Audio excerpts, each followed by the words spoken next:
Hello friends, good morning all of you. कैसे हो आप सभी? मस्त होंगे, स्वस्थ होंगे। आशा करता हूँ सब लोग अपनी तैयारी में लग रहे होंगे। स्वागत करता हूँ आप सभी का आपके अपने यूट्यूब चैनल इजी ट्रैक पर।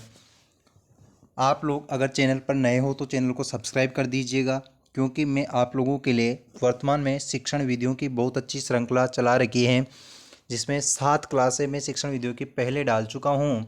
और आज की क्लास शिक्षण वीडियो को लेकर 8वां सेशन होने वाला है, जो कि आने वाली रीट पात्रता परीक्षा के लिए बेहद महत्वपूर्ण होने वाली है। दोस्तों, बिना किसी देरी के शुरू करते हैं आज की क्लास। आज के कोटेशन के साथ, लोग रुक रुक के क्यों संभलते क्यों हैं, लोग रुक रुक के संभलते क्यों हैं, जब डरते ही हैं तो घर से निकलते क्यों हैं। दोस्तों, बिना किसी देरी के साहस हिम्मत के साथ शुरू करते हैं आज का सेशन। आज अपनी क्लास को दोस्तों के साथ आप लोग शेयर कर दीजिए। अगर आपको वीडियो पसंद आए तो वीडियो को लाइक ज़रूर करना और वीडियो पर कमेंट ज़रूर करना और चैनल को सब्सक्राइब जरूर कीजिए। वीडियो को अंतिम समय तक पूरा ज़रूर देखिए साथियों। कुछ बच्चे वीडियो को पूरी नहीं देखते तो उनके कुछ कंसेप्ट क्लियर नहीं हो पाते। दोस्तों, शुरू करते हैं आज की क्लास बिना किसी देरी के। आज की क्लास का पहला क्वेश्चन है आपके सामने। निम्न में से किस समूह में सभी शब्द पुल्लिंग हैं? दोस्तों, ये मैंने ग्रामर का एक क्वेश्चन लिया है। मैं जांचना चाहता हूँ आपका ग्रामर का स्तर कैसा है। बाकी क्वेश्चन आपको शिक्षण वीडियो से मिलेंगे। तो लिंग आप लोगों को सब पता है कि जो शब्द लिंग के बारे में है, जो शब्द स्त्री या पुरुष होने का बोध कराते हैं उनको लिंग कहा जाता है। लिंग आप लोग हिंदी में 2 प्रकार के लिंग, स्त्रीलिंग और पुल्लिंग, जबकि नपुंसक लिंग भी पढ़ा जाता है संस्कृत में। स्त्रीलिंग जो स्त्री जाति का बोध कराते हैं, पुल्लिंग जो पुरुष जाति का बोध कराते हैं। स्त्रीलिंग में तो महिला, बालिका, घोड़ी, गाय, भैंस, ये सब स्त्रीलिंग में आएंगे, जबकि बच्चा, पिता और दादा, नाना, ये सब आपके पुल्लिंग में आएंगे। दोस्तों, अब यहाँ पर उस शब्द समूह का चयन करना है जिसमें सभी शब्द पुल्लिंग है। दोस्तों, ऐसा क्वेश्चन एग्जाम में जरूर पूछा जाता है। ज्ञान, सभ्यता, घर, भय, शरीर, बाधा, बात, बल, लक्ष्य, दुख, देश और शासन, इसमें सभी शब्द हैं जो आपके सामने पुल्लिंग है। दोस्तों, दुख भी पुल्लिंग में है, देश पुल्लिंग आता है और शासन भी पुल्लिंग शब्द हैं। दोस्तों, देखिए अगला क्वेश्चन आपके सामने। ये भी एक मैंने वाक्य वाले टॉपिक से क्वेश्चन ले लिए। स्टार्टिंग के 2 या 3 क्वेश्चन ग्रामर के हैं, बाकी सब क्वेश्चन आपके सामने शिक्षण वीडियो से हैं। दोस्तों, शायद आज धूप निकले, यह है एक सेंटेंस है, वाक्य है। तो ये किस प्रकार का वाक्य, वाक्यों के प्रकार से क्वेश्चन पूछता है आपके सामने वहाँ पर। तो शायद आज धूप निकले, यह कैसा वाक्य है? अनुमान लगा रहा है दोस्तों वो कि आज शायद धूप निकले। संकेतार्थक वाक्य, विधानवाचक वाक्य, इच्छार्थक वाक्य और संभावनार्थक वाक्य। दोस्तों, अगर उसने ये पूछे कि शायद आज धूप निकले तो संभावना जता रहा है आपके सामने, तो ऑप्शन नंबर डी यहाँ पर आपका सही जवाब हो जाएगा। जिसमें संकेत का बोध कराता हो वो संकेतवाचक वाक्य, जिसमें कार्य कंप्लीट पूरा होने का बोध होता है विधानवाचक वाक्य होते हैं। जिसमें इच्छा व्यक्त की जाती है वो इच्छार्थक वाक्य होते हैं। जैसे भगवान आपका भला करे या भगवान का आशीर्वाद आप पर बना रहे, ये इच्छार्थक वाक्य में। मैंने मेरा कंप्लीट कर चुका है, काम कंप्लीट कर चुका हूँ, तो ये सब विधानवाचक में। और जिसमें संकेत, यह घर मेरा है, ये गाय मेरी, ये सब वाक्य संकेतार्थक वाक्य में आएंगे। दोस्तों, तो इनके अनुसार डी ऑप्शन यहाँ पर आपका सही जवाब हो जाएगा। अगला क्वेश्चन देखिए आपके सामने। किस परीक्षण के अंतर्गत विद्यार्थी की रुचियां, अभिवृत्तियां और समायोजन क्षमताओं का अध्ययन किया जाता है? दोस्तों, विद्यार्थी की रुचि, अभिवृत्ति और समायोजन, आपके सामने रुचि शब्द है। रुचि शब्द से क्या अभिप्राय है? रुचि का मतलब किसी चीज़ में कितना इंटरेस्ट है। अगर कोई विद्यार्थी पढ़ रहा है तो उस विषय वस्तु को कितने रुचि, इंटरेस्ट के साथ पढ़ रहा है, अर्थात अंदर से आंतरिक अभिप्रेरणा होती है, सेल्फ मोटिवेशन होता है दोस्तों, जब जाके उसको पढ़ने में रुचि मिलती है। अभिवृत्ति, किसी वस्तु के प्रति देखने का दृष्टिकोण या नजरिया होता है, उसको अभिवृत्ति कहा जाता है। दोस्तों, इसको इंग्लिश में एटीट्यूड कहा जाता है। समायोजन का मतलब है एडजस्टमेंट। समायोजन शब्द से तात्पर्य है दोस्तों एडजस्टमेंट। समायोजन शब्द का अभिप्राय विपरीत परिस्थितियों में स्वयं को अनुकूलित करना, परिस्थितियों के अनुसार स्वयं को ढाल लेना समायोजन कहलाता है। शिक्षा मनोविज्ञान में आपने शब्दावलियाँ पढ़ी होगी, तो उन्हीं से रिलेटेड जो क्वेश्चन हैं कि रुचि, अभिवृत्ति और समायोजन क्षमताओं का अध्ययन किस परीक्षण में किया जाता है? बुद्धि परीक्षण, व्यक्तित्व परीक्षण, उपलब्धि परीक्षण, इनमें से कोई नहीं। बुद्धि परीक्षण आपके सामने बुद्धि शब्द का सर्वप्रथम प्रयोग 1905 में अल्फ्रेड बीने द्वारा बुद्धि परीक्षण किया गया। फिर बीने के साथी बीने साइमन परीक्षण किया गया। गोडार्ड द्वारा उनके परीक्षण का 1911 में हिंदी अनुवाद किया गया। ये सब चीज़ें आपके लिए बेहद महत्वपूर्ण है। शिक्षा मनोविज्ञान के भी 30 क्वेश्चन आपके पात्रता परीक्षा में आएंगे। तो उपलब्धि परीक्षण में तो विद्यार्थी ने जो प्राप्त किया है ज्ञान का, जो कितना कितना ज्ञान, कितना नॉलेज, विषय वस्तु के बारे में कितनी जानकारी प्राप्त की है कक्षा के बाद, तो उसके लिए जो परीक्षण किया जाता है उसको उपलब्धि परीक्षण कहा जाता है दोस्तों। बुद्धि परीक्षण में बुद्धि का मापन किया जाता है। तो यहाँ पर अभिवृत्ति, रुचि और समायोजन का मापन किया जाएगा आपके व्यक्तित्व परीक्षण के अंदर। व्यक्तित्व मापन की अलग अलग विधियाँ हैं, जैसे TAT विधि, CAT विधि और बही दर्शन। जो व्यक्तित्व मापन की व्यक्तिनिष्ठ विधियाँ अलग है, वस्तुनिष्ठ विधियाँ अलग है। समाज मिति विधि, कर्म निर्धारण, एक कर्म निर्धारण मापनी है तो कर्म निर्धारण मापनी के प्रवर्तक है आपके थ्रस्टन, आप लोगों को याद होना चाहिए। और समाज मिति विधि के प्रवर्तक हैं JL मोरेनो। तो इस प्रकार की बहुत सारी प्रयोगात्मक विधि के विलियम वुंट हैं। इन के आपको प्रवर्तक याद होने चाहिए और इनसे बेसिक नॉलेज भी आप लोगों को जानकारी होना चाहिए। बढ़ते हैं अगले क्वेश्चन की ओर। ये देखिए साथियों, विद्यार्थी में पठन कौशल विकसित करने हेतु उचित उपाय हैं। पठन कौशल विकसित करने के लिए उचित उपाय क्या हैं? पुस्तकालय में संदर्भित पुस्तकें के लेने, पढ़ने और अधिगम आवश्यकता सामग्री का अवसर, यहाँ पर का है दोस्तों, थोड़ी मिसप्रिंट हो गई, कोशिका नहीं है, का अवसर दिया जाए। अगला ऑप्शन है अध्यापक द्वारा भी प्रेरणा पर ध्यान दिया जाए। अशुद्ध शब्द उच्चारण की अपेक्षा की जाए। अध्यापक द्वारा प्रेम पूर्वक व्यवहार नहीं किया जाए। ये बिल्कुल नेगेटिव बातें हैं, ये नहीं होंगे, क्योंकि अध्यापक द्वारा प्रेम पूर्वक व्यवहार नहीं किया जाएगा तो शिक्षण अधिगम प्रक्रिया में कठिनाई आएगी। अभी प्रेरणा पर ध्यान दिया जाना चाहिए कि बच्चे मोटिवेट हैं कि नहीं है। अशुद्ध शब्द उच्चारण नहीं करना चाहिए, अपेक्षा नहीं करनी चाहिए इनकी। तो इनके अनुसार आपका जो सही जवाब हो जाएगा ऑप्शन नंबर ए, पुस्तकालय से संदर्भित मतलब उससे रिलेटेड पुस्तकें, पठन कौशल से संबंधित पुस्तकें लेनी चाहिए, उनको पढ़ना चाहिए, उनको अधिगम आवश्यकता के सामग्री के अवसर अर्थात पढ़ने के अवसर बालकों को देना चाहिए। तो इनके अनुसार आपके सामने जो आपका ऑप्शन नंबर ए है ये सही जवाब हो जाएगा साथियों। ए ऑप्शन सही जवाब है। अगला क्वेश्चन देखिए, निम्नलिखित में से मातृभाषा हिंदी शिक्षण की समस्या है। मातृभाषा मतलब नेटिव लैंग्वेज जिसे इंग्लिश में बोला जाता है, तो मातृभाषा हिंदी शिक्षण की समस्या कौन सी है? देवनागरी लिपि की अवैज्ञानिकता, वर्णों की अधिकता, भारकड़ी का अभाव, हिंदी संस्कृत भाषा की वंशज नहीं है। बिल्कुल सही बात है दोस्तों, हिंदी संस्कृत भाषा की वंशज नहीं है। तो ये हिंदी मातृभाषा शिक्षण की एक समस्या है, उपरोक्त तीनों कोई समस्या नहीं है। तो डी ऑप्शन आपके सामने राइट आंसर हो जाएगा। अगला क्वेश्चन देखिए आप लोग, भाषा शिक्षण के क्षेत्र में मापन की सर्वाधिक प्रयोग में ली जाने वाली विधि का नाम क्या है? तो भाषा शिक्षण मतलब भाषा का ज्ञान करवाते समय मापन की सर्वाधिक सबसे अधिक प्रयोग में कौन सी विधि ली जाती है दोस्तों?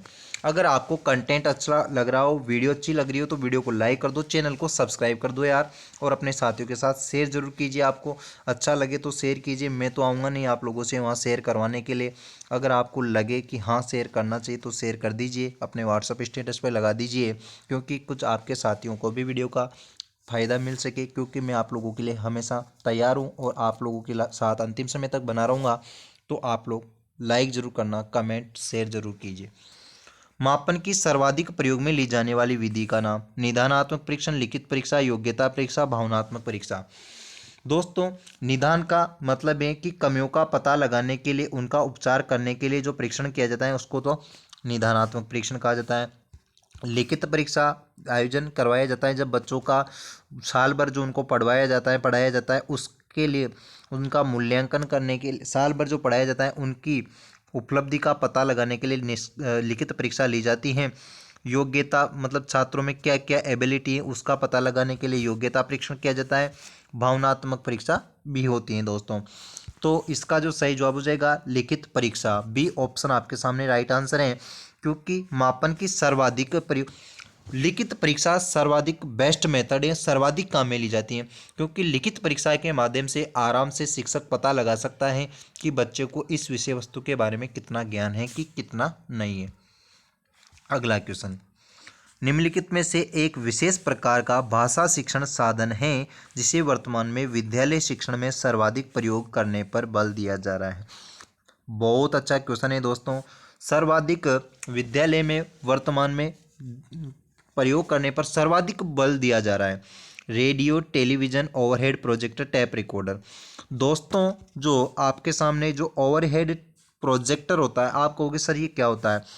ओवरहेड जो प्रोजेक्टर है साथियों, ये होता है ओवरहेड जो प्रोजेक्टर है जो विद्यालय में जो कमरे की जो दीवार होती है, सामने आपके सामने जो दीवार होती हैं, जिस कक्ष की जो दीवार होती है, दीवार पर चित्र दिखाए जाते हैं। वो एक एलईडी टाइप उसके सामने एक लगा रहता है, उस पर रिमोट कंट्रोल से काम करता है और चलचित्र और जो भी विषय सामग्री कंटेंट है उसको दीवार पर प्रस्तुत किया जाता है। उसको ओवरहेड प्रोजेक्टर के नाम से जाना जाता है।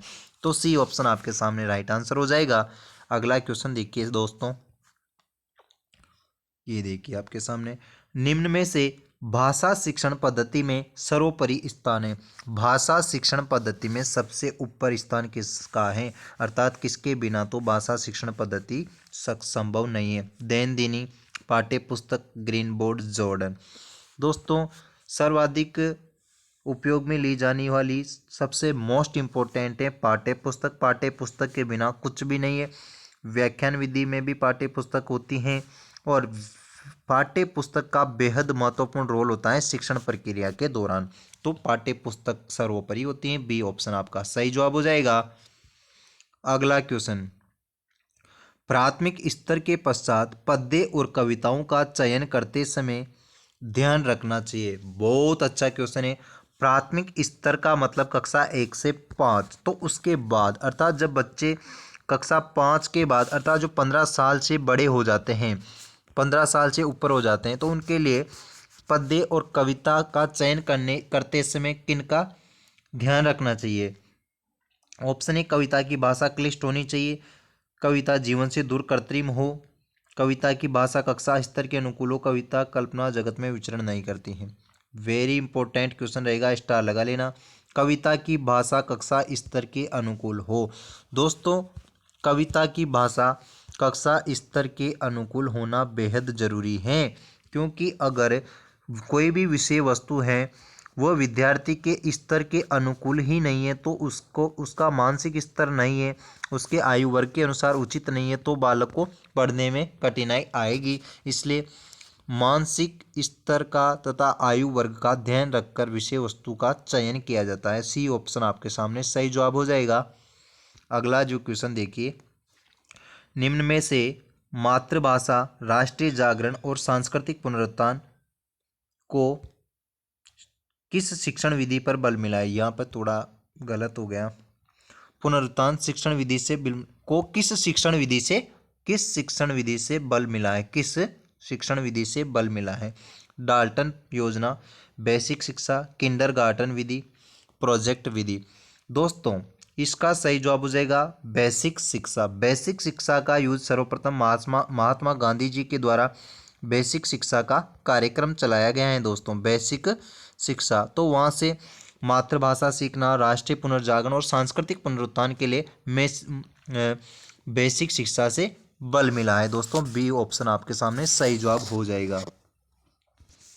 अगला क्वेश्चन देखिए, ये मैंने ग्रामर का क्वेश्चन इसलिए लिया है क्योंकि आपको ग्रामर भी आएगी सही आपके पेपर में। 15 क्वेश्चन ग्रामर से, 15 शिक्षण विधियों से, तो चीज़ें आपके काम की हैं। ये तो है नहीं कि चीज़ें काम की नहीं है। तो आप लोगों को आंसर दो कमेंट बॉक्स में इस क्वेश्चन का जल्दी से। निम्नलिखित सामासिक पद तत्पुरुष समास का उदाहरण है। तो तत्पुरुष समास का उदाहरण कौन सा है इसमें से? आप लोगों को कमेंट बॉक्स में आंसर देना है। हिमालय, जटाजूट, महादेव, दूर दूर। इस क्वेश्चन को ये आप लोगों के होमवर्क हैं, क्योंकि इसका आंसर आप खुद दोगे। दूर दूर में तो नहीं है, यहाँ पे तो द्वंद्व समास है, द्वंद्व समास है। आप लोग इसका आंसर दोगे मेरे लिए कमेंट बॉक्स में, ये आप लोगों के लिए होमवर्क हैं। ध्यान रखना सभी लोग आंसर जरूर देंगे कमेंट बॉक्स में। अगर आप लोग मेरी आवाज़ सुन रहे हो तो अगला क्वेश्चन देखिए। विद्यार्थी सही ढंग से लिखे लिख लिखे और उसे लेखन कौशल में निरंतर विकास हेतु आवश्यक है।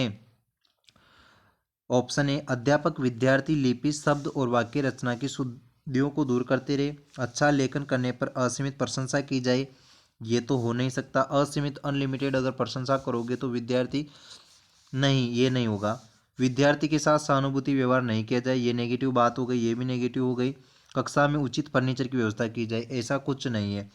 क्योंकि सही ढंग से लिखे और उसके लेखन कौशल में निरंतर विकास हेतु, अर्थात कक्षा कार्यक्रम की बात हो रही है दोस्तों, तो उनके लिए आपका जो सही जवाब हो जाएगा ऑप्शन नंबर ए, अध्यापक विद्यार्थी लिपि शब्द और वाक्य रचना की शुद्धियों को दूर करते रहे, समय समय पर उनको टोकते रहे कि आपने यहाँ पर गलती की है, इसमें सुधार कर लीजिएगा, तब जाके लेखन कौशल में निरंतर विकास संभव है। तो ए ऑप्शन आपका सही जवाब हो जाएगा।